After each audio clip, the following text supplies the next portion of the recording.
नमस्कार फ्रेंड्स, मैं चंदन स्वागत करता हूं आपके अपने YouTube चैनल पे। दोस्तों, हमारा आज का वीडियो IPO से रिलेटेड है।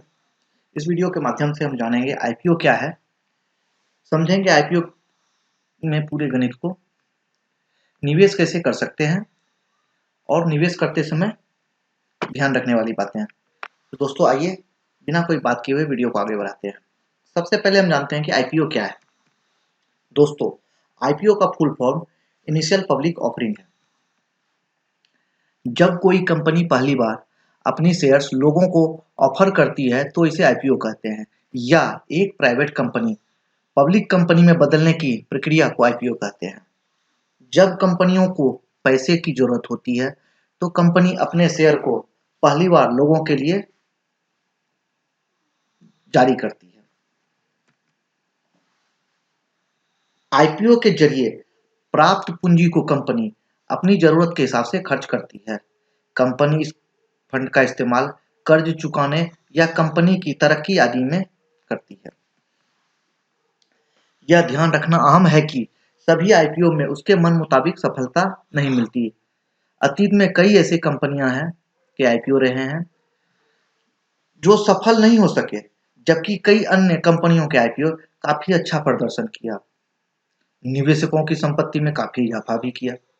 इसलिए निवेशकों को किसी भी IPO में निवेश करने से पहले इसके बारे में अच्छी तरह से समझ लेना जरूरी है। IPO में निवेश करने से पहले निवेशकों को इन 5 बातों का ध्यान रखना जरूरी होता है। सबसे पहला है DRHP को ध्यान से पढ़ें। दोस्तों, DRHP के जरिए किसी कंपनी को समझा जा सकता है। DRHP में कंपनी से संबंधित अहम जानकारियां होती है। इसमें कंपनी से के बिजनेस, पास्ट परफॉर्मेंस, संपत्ति और कर्ज, उसके बाद IPO के जरिए प्राप्त फंड के इस्तेमाल से संबंधित डिटेल और संभावित रिस्क फैक्टर्स आदि जानकारियां होती है। निवेश करने से पहले आपको इसे अच्छी तरीके से पढ़ लेना चाहिए। DRHP में कई अहम जानकारियां प्रदान करता है, जिसकी मदद से आप कंपनी के बिजनेस को बेहतर ढंग से समझने और इस आधार पर निवेश का निर्णय ले सकते हैं। उसके बाद है दोस्तों, जुटाई गई पूंजी का उद्देश्य। कंपनी जो IPO के जरिए पूंजी या कैपिटल जुटा रही है, उसका क्या उद्देश्य है, वो क्यों ले रही है, वो कहाँ खर्च करेगी, ये भी जानना बहुत जरूरी है। दोस्तों, इस बात पर ध्यान जरूर दी जाना चाहिए कि कंपनी द्वारा जुटाए गए फंड का इस्तेमाल कहाँ किया जाना है।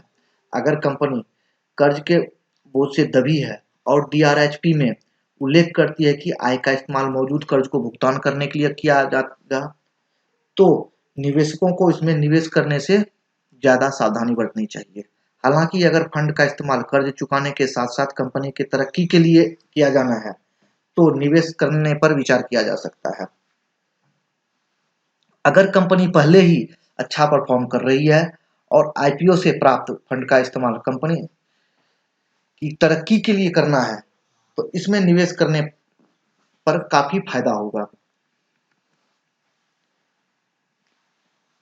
उसके बाद आता है प्रोमोटरों को जाने। दोस्तों, जो लोग कंपनी को चला रहे हैं उन पर नजर रखनी चाहिए। इसमें कंपनी के प्रोमोटर और प्रबंधन के अन्य प्रमुख अधिकारी शामिल हैं। कंपनी ग्रोथ करेगी या नहीं, यह काफी हद तक इस बात पर निर्भर करता है कि उसके प्रमोटर और प्रमुख अधिकारी कौन है। कंपनी सभी तरह के व्यावसायिक निर्णय नहीं दे इन्हीं के द्वारा लिया जाता है। एक निवेशक को इस बात का ध्यान रखना चाहिए कि प्रमुख प्रबंधन अधिकारी ने कंपनी के साथ कितने साल बिताए हैं, कंपनी के कारोबार और इसके विस्तार के बारे में जानें। दोस्तों, कंपनी जिस सेक्टर से संबंधित है उसमें कंपनी की स्थिति, उसकी बाजार में हिस्सेदारी, उसे उत्पादनों की पहुंच, भौगोलिक प्रसार, विस्तार योजना, अनुमानित लाभ, सप्लाई चैनल, संकट से निपटने की क्षमता जैसे फैक्टर्स का ध्यान देना जरूरी है। इस सभी के आधार पर यह अनुमान लगाया जा सकता है कि कंपनी भविष्य में ग्रोथ करेगी या नहीं। रिस्क फैक्टर के बारे में भी जानना बहुत जरूरी है दोस्तों।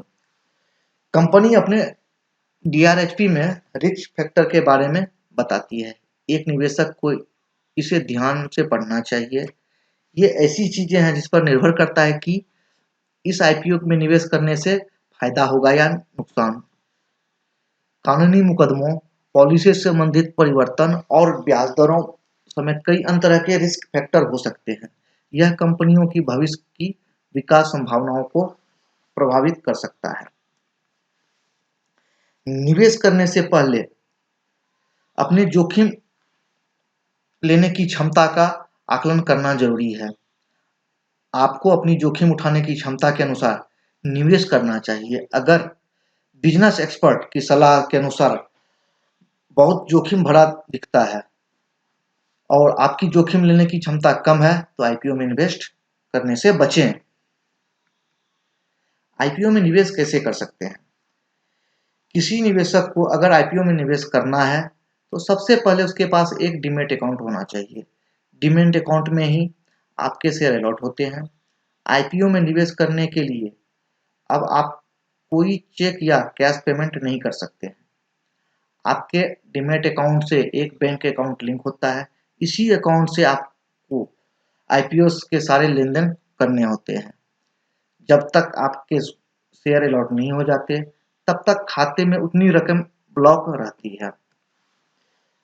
हर IPO के लिए कंपनी शेयर का एक इशू प्राइस और एक लॉट तय करती है। एक रिटेलर इन्वेस्टर एक बार में 2 लाख तक के IPO में निवेश कर सकता है। जब कोई IPO ओवर सब्सक्राइब होता है तो शेयरों का अलॉटमेंट प्रो राटा बेस पर होता है। अगर आपने IPO में निवेश कर दिया है तो शेयर का अलॉटमेंट IPO बंद होने के बाद होता है। IPO बंद होने के बाद सभी बिड्स का असेसमेंट होता है और अगर कोई बिड अवैध होती है तो शेयर अलॉट नहीं होता। अगर किसी IPO को कुल जारी शेयर के मुकाबले कम शेयरों का या उतने ही शेयरों की बोली मिली हो तो सभी इन्वेस्टरों को उतनी उसकी बोली के मुताबिक शेयर अलॉट होता है। दोस्तों, आशा करता हूं कि आपको ये हमारा वीडियो अच्छा लगा होगा। अगर आप हमारे इस चैनल पर नए हैं तो प्लीज़ सब्सक्राइब कर दें, क्योंकि मैं बेसिक शेयर मार्केट से रिलेटेड जितनी भी बेसिक चीज़ें हैं वो कोशिश कर रहा हूं आप तक पहुंचाने का। Okay friends, thank you.